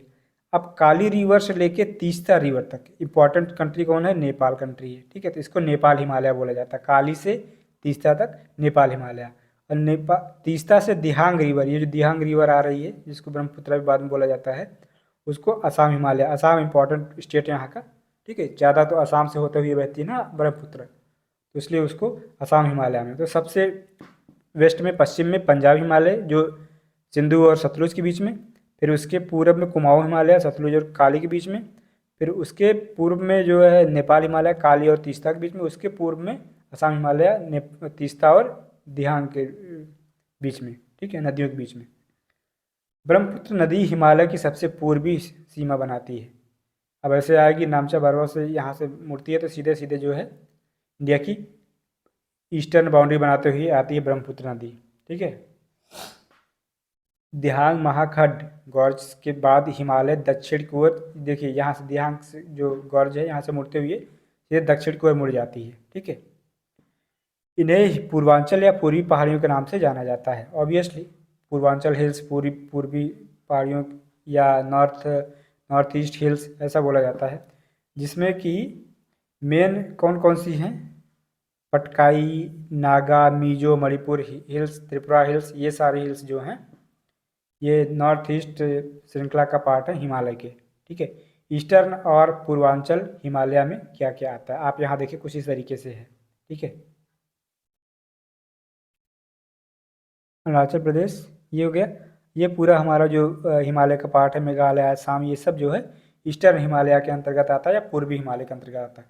ठीक है, अब पूर्वी हिमालय में कौन कौन इंपॉर्टेंट चोटियाँ हैं उसमें आप देखें, ये हो गया सबसे जो अरुणाचल प्रदेश में आ गया मिसमी हिल्स, उसके नीचे पटकाई बूम, फिर उसके नीचे नागा हिल्स, ठीक है, बरेल रेंज, मिजो हिल्स, इसके अंदर त्रिपुरा हिल्स आएंगे, मिकिर हिल्स हो गया, फिर इधर जयंतिया, खासी, गारो। अच्छा, जयंतिया, खासी, गारो का सीरियल भी पूछा जाता है ऑर्डर, अगर ईस्ट टू वेस्ट पूछा जाए तो जयंतिया, खासी, गारो। जैसे का खा गा होता है ना, का खा गा होता है हिंदी अल्फ़ाबेट में, तो अगर जयंतिया के बदले कैंतिया होता तो बहुत आसान हो जाता कि पूर्व से पश्चिम में कैंतिया, का से कैंतिया, खा से खासी, गा से गारो। ठीक, का खा गा, लेकिन कैंतिया नहीं तो जयंतिया ही, तब भी अब याद तो रहेगा, क्योंकि बाद में जो जो दोनों हैं खा से खासी और गारो दोनों पश्चिमी हैं जयंतिया के। ओके, भारत के लिए हिमालय का बड़ा महत्व है। कैसे? अगर हिमालय नहीं होता, ठीक है, तो साइबेरिया से आने वाली शीत लहरों का अनुभव हमें से इतना ज़्यादा होता कि हम जो ठंड में प्रॉपर जम जाते। हिमालय साइबेरिया से आने वाली एकदम शीत लहरों को रोकता है, उसके बाद भी ठंड में हमें ठंडी लग जाती है। ठीक है, तो अगर वो हिमालय नहीं होता, साइबेरिया से आने वाली सारी हवाएं हमें एकदम से जमा देती, और उसके साथ साथ हिमालय नहीं होता तो वहाँ से इतनी पेरेनियल या सतत वाहिनी नदियाँ नहीं मिलती, तो जिसकी वजह से जो गंगा का जलोढ़ मृदा से बना हुआ मैदान है वो नहीं होता। मानसून जो साउथ वेस्ट मानसून होता है दक्षिणी पश्चिमी मानसून जो यहाँ से ऐसे होते हुए जाता है, ठीक है, जब इक्वेटर को क्रॉस करता है तो ऐसे बुड़ जाता है ना, तो यहाँ से मतलब इसका एक एक पार्ट जो है इधर अरब सागर ब्रांच कहलाता है, दूसरा बंगाल की खाड़ी वाला या बंगाल ब्रांच कहलाता है।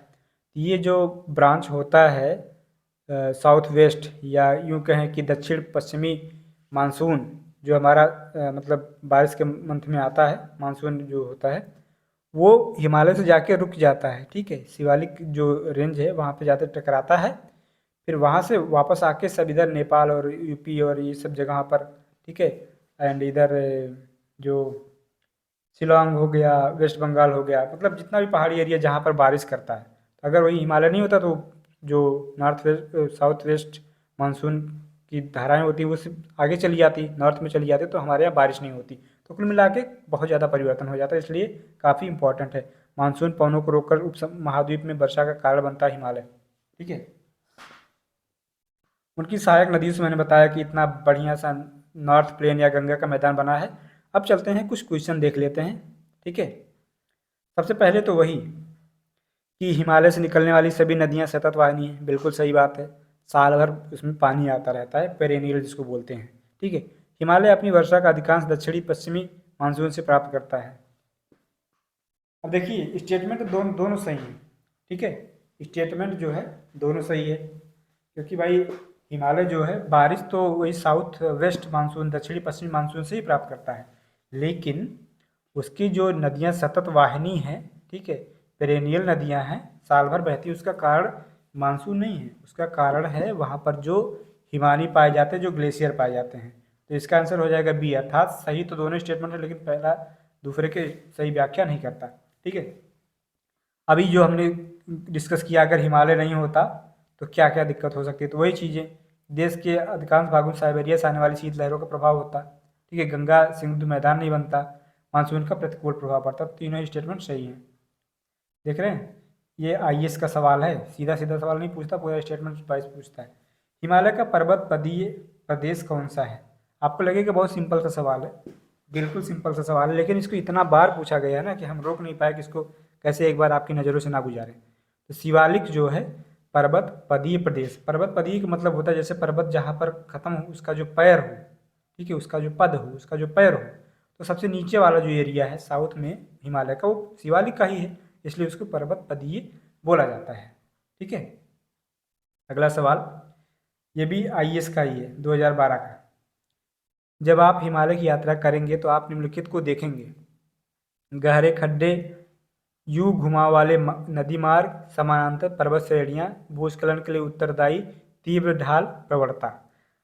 अब जरूरी नहीं है कि आप हिमालय जाएं और उसकी यात्रा करें और ये सब देखें तभी आंसर कर पाएँ, आप पढ़ के भी आंसर कर सकते हैं। गहरे खड्डे होंगे ही होंगे ऑब्वियसली, जिसको कि हम वैली बोलते हैं, घाटियाँ बोलती हैं। यू घुमाव वाले नदी मार्ग होंगे, नदियाँ आ रही हैं तो जहाँ गिरेंगी वहाँ पहले वी प्रकार का मार्ग बनाएंगे, फिर धीरे धीरे उसको यू प्रकार का बना देंगी। समानांतर पर्वत श्रेणियाँ बनेंगी, ठीक है, पहले बृहद हिमालय हो गया, फिर लघु हिमालय, शिवालिक हिमालय, इस तरीके से समानांतर श्रेणियाँ बनी हैं। भूस्खलन के लिए उत्तरदायी तीव्र ढाल प्रवणता, उत्तराखंड हो गया, हिमाचल प्रदेश हो गया, लगातार उसमें भूस्खलन होता रहता है। क्यों? कारण यही है क्योंकि वो काफ़ी तेज़ी से वहाँ का ढाल जो है ना काफ़ी तेज़ी से है, इस वजह से वहाँ पे भूस्खलन होता है। तो ये सारे स्टेटमेंट जो हैं हिमालय के बारे में सही है। अब आया मोस्ट इम्पॉर्टेंट क्वेश्चन, जो कि हमने अभी एक ट्रिक दिया था, उसके बेस पे आप बहुत आराम से सॉल्व कर सकते हैं, अदरवाइज आप आराम से फंस भी सकते थे। पूछ रहा है कि उत्तर दिशा की ओर, मतलब साउथ से नॉर्थ की तरफ आप जो है क्रम बताइए इन चारों पर्वत श्रेणियों का। तो इसमें वही आपका काम करेगा, कलेजा पीर का, पीरसा, ठीक है। तो कलेजा मतलब काराकोरम सबसे नॉर्थ में है, तो हमें पूछ रहा साउथ से नॉर्थ, तो सबसे लास्ट में जो होगा वो नॉर्थ में होगा काराकोरम, काराकोरम, ठीक है। देखिए तो ये थर्ड ऑप्शन गलत हो गया। अगर आपको नहीं पता कौन कौन सा है तो ऑप्शन इलिमिनेशन में से भी आप ऐसे लगा सकते हैं, काराकोरम सबसे नॉर्थ में है तो काराकोरम यहाँ पे सबसे लास्ट में होना चाहिए था, अर्थात सबसे उत्तर में। ये थर्ड ऑप्शन गलत हो गया। फिर उसके बाद लद्दाख होना चाहिए, ठीक है, तो काराकोरम के बाद लद्दाख जिसमें है, ठीक है, ये सही है और ये सही, बी वाले में सही है। इसमें जस्कार आ गया तो ये गलत हो गया। दो ऑप्शन इस तरीके से एलिमिनेट हो गए। फिर उसके बाद कालेजा, जस्कार आना चाहिए। तो यहाँ पर देखिए पीर पंजाल आ गया, ये गलत हो गया, यहाँ पर जस्कार से सही है। ठीक है, तो अगर आपको ये भी नहीं पता कि पीर पंजाल सबसे साउथ में है, तभी अगर आपको पता है कि काराकोरम सबसे उत्तर में है, उससे दक्षिण में लद्दाख है, फिर उससे दक्षिण में जस्कार है, तभी आप ये आंसर लगा सकते हैं। ठीक है, तो कलेजा पीर बहुत ही इंपॉर्टेंट है। घुमा घुमा के अभी कई बार क्वेश्चन पूछा गया है, हम रिपीट नहीं करना चाहते, इस वजह से और क्वेश्चन नहीं लाए, लेकिन वो कई बार पूछा गया है। कलेजा पीर आप जरूर याद रखें। कौन सा पटकाई पहाड़ियों से संलग्न नहीं है? पटकाई पहाड़ियों से संलग्न नहीं है। अब इसको कैसे करेंगे? इसको जैसे पूछ रहा है कि पटकाई पहाड़ियों मतलब क्या, कि ये जो हमारा बाउंड्री है नॉर्थ ईस्ट में म्यांमार के साथ, पटकाई बूम अभी आपने देखा था, वहाँ पर था। ठीक है, तो उनमें सब ये नागालैंड एकदम सटा हुआ है, मणिपुर मिजोरम ऐसे ही था, ये ऊपर हो गया नागालैंड, फिर मणिपुर हो गया, फिर यहाँ से आके मिजोरम हो गया। इसके बाद यहाँ अंदर आके त्रिपुरा जो है वेस्ट बांग्लादेश से तीनों तरफ से घिरा हुआ है। ठीक है, तो त्रिपुरा जो है पटकाई बूम का पार्ट नहीं है, पटकाई पहाड़ियों का, क्योंकि ये अंदर आके घिरा हुआ है। ओके, बहुत इंपॉर्टेंट सवाल। अगर आप मतलब आपको मैप की जानकारी अच्छी नहीं है तो आप आराम से इसको गलत कर देंगे। बहुत ही डिटेल सवाल पूछा है। पहला वाला स्टेटमेंट फिर भी ठीक है, थोड़ा इजी है, क्योंकि भारत में हिमालय केवल 5 राज्यों में फैला हुआ। गलत है, आपको गिनती से आ जाएगा 8 9 10 11 12 तो ऐसे होंगे। ठीक है, जैसे कि जम्मू कश्मीर हो गया, लद्दाख हो गया, हिमाचल प्रदेश हो गया, झारखंड ये हो गया, उत्तराखंड हो गया। ठीक है, उसके बाद इधर सिक्किम हो गया, अरुणाचल प्रदेश हो गया, नागालैंड, मणिपुर, मिजोरम और असम और वेस्ट बंगाल का भी कुछ पार्ट उसमें आता है। तो ठीक है, त्रिपुरा का भी है। तो ये सब कुल मिला के 10 11 राज्य हो गए। 5 राज्य तो छोड़ दीजिए, हिमालय लगभग 11 राज्यों में फैला हुआ है, पश्चिमी घाट केवल 5 राज्यों में फैला हुआ है। ये बड़ा माइन्यूट सा क्वेश्चन है, और देखिए ऑब्वियसली ये सिर्फ IAS वाली पूछ सकते थे, UPSC पूछ सकती थी। आपको पूरा मैप पता होना चाहिए अगर आपको काउंट भी करना है। ठीक है, तो पश्चिमी घाट कहाँ से जाता है? गुजरात, फिर उसके नीचे है महाराष्ट्र, फिर उसके नीचे छोटा सा गोवा है। ठीक है, उसके नीचे है कर्नाटक, उसके नीचे केरल है, फिर उसके नीचे भी जो तमिलनाडु। तो कुल मिला के राज्य बनते हैं 6। तो पश्चिमी घाट 6 राज्यों से गुजरता है। तो दूसरा स्टेटमेंट भी गलत हो गया, पहला भी गलत हो गया। थर्ड पूछ रहा है पुलिकट झील केवल 2 राज्यों में फैली हुई है। इसके लिए आपको पुलिकट झील की पोजीशन पता होनी चाहिए। पुलिकट झील जो है जानते वो कहाँ पे है? वो चिल्का लेक के बाद, चिल्का लेक जो कि उड़ीसा में है, आपको पता होना चाहिए। इंडिया की दूसरी सबसे बड़ी, सेकंड बिगेस्ट लेगून है। लेगून वो होता है जैसे समुद्र का पानी जहाँ पे आके इकट्ठा हो जाए। ठीक है, एक ये हमारा लैंड एरिया हो गया, ये लैंड एरिया हो गया। ठीक है, और यहाँ से थोड़ा सा खुला हुआ है। ठीक है, तो यहाँ पर आके जैसे बे ऑफ बंगाल से, बंगाल खाड़ी से आके पानी यहाँ पे इकट्ठा हो जाए, उसको लेगून बोलते हैं। ठीक है, तो वो जो है पुलिकट झील ज़्यादा तो लगभग 96% ये आंध्र प्रदेश में है, 4% इसका तमिलनाडु में भी फैला हुआ है। तो इसलिए 2 राज्यों में फैला। तो ये थर्ड स्टेटमेंट सही हो गया, तो इसका केवल बी आंसर सही होगा। ओके, आपको मैप की पोजीशन इसमें पता होनी चाहिए। अब यहाँ पे देखिए फिर से एक ऐसा सवाल UPPCS ने पूछा, जबकि ये UPSC के लेवल का भी है। ठीक है, मुख्य हिमालय की परतदार चट्टानें जीवाश्महीन है। जीवाश्महीन का मतलब होता है कि जीवाश्म है ही नहीं। ऐसा कौन सा एरिया हो सकता है जहाँ जीवाश्म ना हो? कोई ना कोई जीवाश्म तो होगा, कम होगा। ठीक है, जीवाश्महीन की वजह से ये स्टेटमेंट गलत हो गया। इसको बोलते हैं स्वीपिंग स्टेटमेंट, एक्सट्रीम स्टेटमेंट। तो ऐसे जो स्टेटमेंट एकदम से है ही नहीं, मोस्टली गलत होता है। ठीक है, हाँ, जैसे ये बोले कि भारत केवल और केवल उत्तरी गोलार्ध में अवस्थित है, तो बिल्कुल सही है। केवल पूर्वी गोलार्ध में स्थित है, तो बिल्कुल सही है। तो कुछ एक्सेप्शन उसके अलावा जनरली जहाँ केवल, ओनली या एग्जैक्टली नॉट, कंप्लीटली नॉट ना, तो ये सब होते हैं, तो वो स्टेटमेंट जनरली गलत होते हैं। जैसे कि ये वाला जीवाश्महीन है, मतलब जीवाश्म है ही नहीं, ये गलत हो गया। ठीक है, और दूसरा लघु हिमालय की परतदार चट्टानों में समुद्री जीव जंतुओं के जीवाश्म मिलते हैं। आप सोचेंगे वहाँ कहाँ समुद्र जाएंगे? ठीक है, वहाँ कहाँ समुद्र जाएंगे लघु हिमालय की परतदार चट्टानों में? लेकिन क्या है कि मतलब समुद्री जीव में जरूरी थोड़े समुद्र से ही हो। ठीक है, मतलब मछलियाँ वछलियाँ तो वहाँ भी मिल सकती हैं ना, तो वो भी समुद्री जीव हैं। तो संभावना है कि मिल सकती हैं, मिलती हैं, इसलिए उनके जीव जंतुओं के जीवाश्म तो मिलेंगे ही मिलेंगे। ये ऑप्टिमिस्टिक स्टेटमेंट है, जिसमें संभावना ज़्यादा होती है, वो आंसर जनरली सही होता है। बा हिमालय या शिवालिक हिमालय में मानव सभ्यता के अवशेष मिले हैं। ऑब्वियसली भाई मानव इंसान कहाँ नहीं पहुँचा, तो मिलेंगे ही मिलेंगे। तो इसका आंसर हो जाएगा 2 और 3, तो केवल 2 और 3, आंसर 20 का हो जाएगा। ठीक है, moving on to the next question. Kumaon Himalaya किन दो नदियों के बीच में स्थित है? अभी आपको बताया पंजाब हिमालय जो है इंदस और सतलज के बीच में, और कुमाऊं जो हो जाएगा सतलज और काली के बीच में। ठीक है, तो सतलज काली कौन सा है? सी। ये जो थर्ड वाला ऑप्शन है ये सही हो जाएगा। देखो आरओ में पूछा गया, कठिन सवाल है, ऐसा नहीं अभी आपको बताया गया तो आपको लग रहा होगा आसान है, लेकिन ये कठिन सवाल है। ठीक है, अच्छा अगर रिवाइज करना चाहें तो ये जान लेते हैं, सिंधु और सतलज के बीच में जो है उसको क्या बोलते हैं? पंजाब हिमालय। ठीक है, काली और तीस्ता के बीच में जो बोलते हैं उसको बोलते हैं नेपाल हिमालय। ठीक है, तीस्ता और ब्रह्मपुत्र के बीच में जो है उसको असम हिमालय बोलते हैं। मैंने बताया था ना कि क्वेश्चन पूछा जा चुका है। देखिए आईएएस का सवाल एक बार फिर से आ गया। ठीक है, आईएएस का सवाल अब फिर से आपको कलेजा पीर वाला हमेशा हेल्पफुल रहेगा। इसमें पूछ रहा है कि ये 1 2 3 4, आप इसमें देख सकते हैं कि नॉर्थ टू साउथ ऐसे पर्वत श्रेणियाँ बनी हैं, नॉर्थ टू साउथ इनका सीरियल पूछ रहा है। ठीक है, तो 1 पे क्या होगा? कलेजा में काराकोरम होना चाहिए, काराकोरम है कहीं? बी और सी में काराकोरम है। ठीक है, दूसरा लद्दाख होना चाहिए 2, दूसरे नंबर पर लद्दाख इसमें है, तो ऑब्वियसली यहीं से आंसर ये सही हो गया। इसमें पीर पंजाल दे दिए, पीर पंजाल तो एकदम लास्ट में आना चाहिए। देखिए इसमें लास्ट में भी है का ले जा पीर सा। ठीक है, तो काराकोरम, लद्दाख, जस्कार और पीर पंजाल, आंसर इसका सी सही हो जाएगा। ठीक है, आईएएस का सवाल था, काफ़ी कठिन सवाल था, लेकिन कलेजा पीर से साफ हो गया। इतना मतलब इतना अच्छा ट्रिक बना हो ना, वो कई सवाल आपके हिमालय के माउंटेन की मतलब उनकी पहाड़ियों की रिलेटिव पोजीशन से रिलेटेड जो भी मैप पे सवाल आएंगे वो आराम से सॉल्व किए जा सकते हैं। कौन सा पूर्व से पश्चिम की ओर, पूर्व से पश्चिम की ओर पर्वत श्रृंखलों का सही क्रम है? यहाँ पर देखिए वो जो कंचनजंगा, एवरेस्ट, मैकालू, उन सब का हमने इतना ध्यान दिलाया था ना, यहाँ पर वो काम आ रहा है। वो हमेशा इम्पोर्टेंट श्रेणियाँ हैं, इम्पॉर्टेंट पीक्स हैं। ठीक है, तो वो पूछे ही जाएंगे। पूछ रहा कौन सा? पूर्व से पश्चिम, अर्थात इधर से इधर, मतलब कंचनजंगा सबसे पहले होना चाहिए। कंचनजंगा 2 में है। ठीक है, बी और सी में। उसके बाद एवरेस्ट होना चाहिए, क्योंकि मैकालू तो दिया नहीं है ऑप्शन में। एवरेस्ट किस में है? इसमें है, तो ये गलत हो गया। ठीक है, ये सी वाला गलत हो गया, बी वाला आंसर हो जाएगा। देखा, 2 ही पता होने से। और कंफर्म करना चाहते हैं तो आपको पता है कि अन्नपूर्णा के बाद धौलागिरी, धौलागिरी को द वाइट माउंटेन भी बोलते हैं, अन्नपूर्णा के वेस्ट में है, पश्चिम में है। तो कुल मिला के ये इसका हर तरफ से आंसर 20 का सही हो रहा है।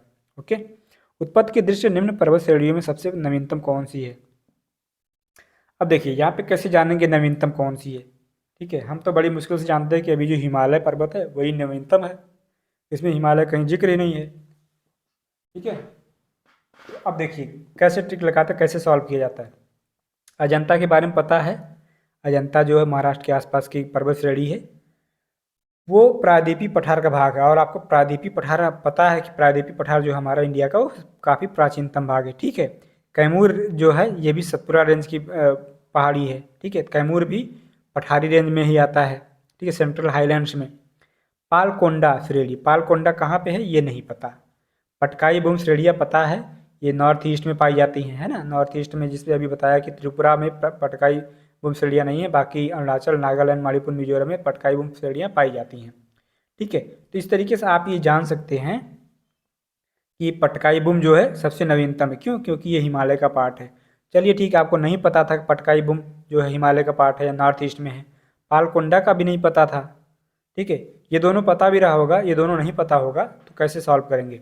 पालकोंडा नाम से ही पता चल रहा है कि ये कोई तेलंगाना या आंध्र प्रदेश का है। ठीक है, उसमें ऐसे ही गंगईकोंडा, पालकोंडा, ये सब जो श्रेणियाँ होती हैं, या फिर यूँ कहें कि एक जो उनका एक्टर ना विजय देवराकोंडा, विजय देवराकोंडा, वो भी वहीं से है, हैदराबाद या तेलंगाना से। ठीक है, तो ये कोंडा ओंडा नाम का जो होता है, नाम से भी थोड़ा ध्यान दीजिए। ठीक है, तो मतलब कि ये प्रायद्वीपीय पठार का भाग है। तो बचा कौन? कोई श्रेणियाँ बची। ठीक है, ये अजंता श्रेणी महाराष्ट्र में पाई जाती है, कैमूर जो सतपुरा रेंज का है, पालकोंडा इधर आंध्र प्रदेश या तेलंगाना का है तो बच गया पटकोई, पटकोई ही जो है मतलब, और नाम से भी पता चल रहा है ये नॉर्थ ईस्ट का नाम है, तो इससे आप इस तरीके से भी आंसर निकाल सकते हैं। देखिए डी इसका आंसर है। पीर पंजाल श्रेणी पाई जाती है। पीर पंजाल श्रेणी कहाँ पाई जाती है? काफ़ी दमदार सवाल है, काफ़ी कठिन सवाल है। ठीक है, अरुणाचल प्रदेश तो एकदम पूर्व में है। ठीक है, पंजाब तो बहुत इधर वेस्ट में है, पंजाब का कोई मतलब ही नहीं है। जम्मू कश्मीर या उत्तराखंड। ठीक है, तो पीर पंजाल जो हमारी श्रेणी है ये 2007 का है। ठीक है, इसके लिए अगर आप वो हम याद करें तो कलेजा पीर, ठीक है, सॉरी, में लास्ट में आता है हमारा पीर पंजाल। ठीक है, काराकोरम, देखिए ये कलेजा पीर इतना सब जगह आएगा आपका, काराकोरम, लद्दाख, जस्कार और फिर पीर पंजाल। ठीक है, तो पीर पंजाल जो श्रेणी होती है हमारी वो जम्मू एंड कश्मीर में पाई जाती है। ठीक है, और जो हमारा कैलाश रेंज है, कैलाश के बारे में आपको अक्सर पूछा जाता है, तो उसका है तिब्बत का पार्ट है, लेकिन वो जो लद्दाख का हमारा पर्वत श्रेणी है, लद्दाख जो कि तिब्बत में भी फैली हुई है, उसी का सदर्न एक्सटेंशन है, southern extension, south east extension जो लद्दाख का है। ठीक है, तो लद्दाख के साथ ही कैलाश अगर किसी रेंज में आ जाए कैलाश जो है तो लद्दाख के साथ ही जोड़ा जाएगा। अब इस क्वेश्चन को शामिल करने का बस इतना सा मकसद था कि जो मतलब जो ऐसा कुछ न्यूज़ में होता है, करंट अफेयर में होता है, जो इम्पोर्टेंट डेवलपमेंट होते हैं पहाड़ी क्षेत्र में, वो भी आर ओ या यूपीएससी के सवाल बन जाते हैं। अटल टनल का निर्माण बीआरओ द्वारा, सीमा सड़क संगठन द्वारा किया गया, या मनाली और लाहौल स्पीति घाटी को जोड़ता है। ठीक है, मनाली और लाहौल स्पीति घाटी को जोड़ता है, या हिमालय की पीर पंजाल पर्वत श्रृंखला के मध्य स्थित है, ये सही है, या भारत के लिए सामरिक दृष्टि महत्वपूर्ण है, सब सही है। इसके चारों आंसर सही है। बस बताने का मतलब इतना था कि जो भी इंपॉर्टेंट डेवलपमेंट हो रहे हों इधर हिली एरिया में वो जरूरी हो जाते हैं। ठीक है, किन दो पर्वत श्रेणियों के मध्य कश्मीर घाटी स्थित है? ठीक है, कश्मीर घाटी अगर आपने वो वाला मैप देखा होगा जिसमें हमने कुल्लू सा, पामीर नॉट, काराकोरम, लद्दाख, जस्कार, पीर पंजाल, ये सब कश्मीर। ठीक है, और उसके नीचे काठमांडू वैली भी था, तो अगर आपने उसमें देखा होता तो आपको पता चल जाता। ठीक है, ये जो है हमारा बृहद हिमालय, ठीक है, बृहद हिमालय और पीर पंजाल के बीच में इसका आंसर बृहद हिमालय और पीर पंजाल। अभी हमने बताया ना कि पीर पंजाल जो है कश्मीर घाटी में आता है। ठीक है, अभी पिछला वाला जो था, और बृहद हिमालय मतलब एकदम जो महान हिमालय या हिमाद्री जो है उसके और पीर पंजाल के बीच में कश्मीर घाटी आती है। देख रहे हैं कितना सवाल पूछा गया। अक्साई चिन्ह का भाग है, अक्साई चिन्ह किधर है? काराकोरम, ठीक है, ऊपर पड़ गया, सबसे ऊपर में है। कश्मीर घाटी, कश्मीर घाटी अगर आप देखेंगे, आप अगर आपको मैप याद हो उसका, तो कुछ ऐसे ही ऐसे बनता है। ठीक है, इंडिया का ये कश्मीर वाला पार्ट। तो अब क्या हो गया, कश्मीर यहाँ पे आ गया है। ठीक है, यहाँ पे आ गया, तो ये जो सारा एरिया रह गया ये लद्दाख का एरिया हो गया। आपको पता है कि अक्साई चिन्ह यहाँ पे है, तो किस में आएगा? ये लद्दाख में ही आएगा, इसका आंसर लद्दाख हो जाएगा। अक्साई चिन्ह लद्दाख में है। ठीक है, हिमालय किस भाग पर करेवा भू आकृति पाई जाती है? करेवा काफ़ी फेमस सवाल है ये, और बहुत बेसिक चीज़ है, आपको पता होना चाहिए कि ये कश्मीर हिमालय का पार्ट है। करेवा जो है कश्मीर हिमालय का पार्ट है। करेवा के बारे में कहा जाता है कि यहाँ पर सैफरन पाया जाता है, केसर। ठीक है, केसर या सैफरन, तो कहते हैं जहाँ पर केसर की क्यारियाँ लगी होनी चाहिए वहाँ पर जो टेररिस्ट हैं या जो सेपरेटिस्ट हैं, अलगाववादी गुट हैं, वो पत्थर का पथराव करते हैं, पत्थर का पतझड़ करते हैं। ठीक है, थोड़ा पोएटिक लाइन होगी, लेकिन ऐसा बोला जाता है कि जहाँ केसर की केरिया पाई जानी चाहिए वो है करेवा, अर्थात कश्मीर का हिमालय। इसी पोएटिक लाइन को अगर हम और आगे बढ़ाएं और इसमें थोड़ा सा और चीज़ जोड़ें कि इसमें जो है सेब के पेड़ों की शाखाएं पाई जाती हैं। ठीक है, बादाम के बागीचे, बाग पाए जाते हैं, बादाम भी पाया जाता है, सेब भी पाया जाता है, अखरोट भी पाया जाता है। ठीक है, करेवा में ये सब चीज़ें होती हैं। ठीक है, लेकिन मेनली वो कश्मीर हिमालय का पार्ट है और जो है केसर के लिए प्रसिद्ध है। कैलाश पर्वत निम्नलिखित किस क्षेत्र में अवस्थित है?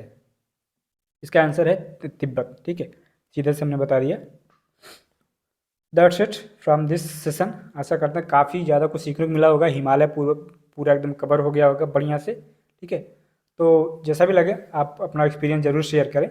लंबा सेशन रहा होगा, आई थिंक 1 घंटे से ज़्यादा हो गया होगा। ठीक है, तो अपना एक्सपीरियंस कम से कम ज़रूर शेयर करें। और अगर मतलब सीरीज़ अच्छी लग रही हो तो चैनल को सब्सक्राइब कर लीजिए, बेल आइकन को ऑन कर लीजिए, ताकि अगला जो लेक्चर आए उसका नोटिफिकेशन आपको तुरंत के तुरंत ही मिल जाए। मिलते हैं अगले सेशन में, तब तक के लिए नमस्कार, जय Hind and thanks for watching the video.